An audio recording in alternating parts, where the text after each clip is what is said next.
Hello everybody, we are glad to welcome you on a HardReset.Info YouTube channel, and in this video I would like to demonstrate that you can change email for Twitter.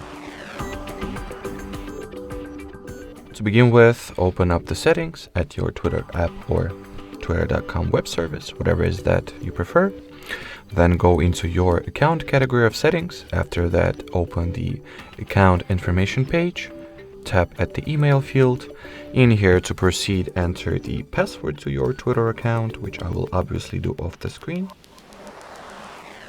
Then enter the email address that you would like to now be linked to your Twitter, the new email address of yours. So that is exactly what I'm going to do now.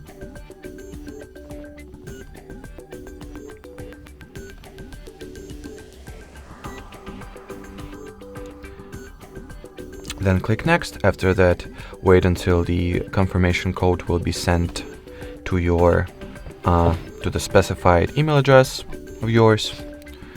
I'm not sure whether my notifications are enabled, so I'll actually open my email inbox. So here it is, here is my code 312544. So 312544. Then click at the verify button.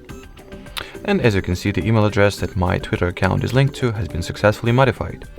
Alrighty, so that will be it for today's video. Thanks for watching, thanks for your attention, and bye-bye.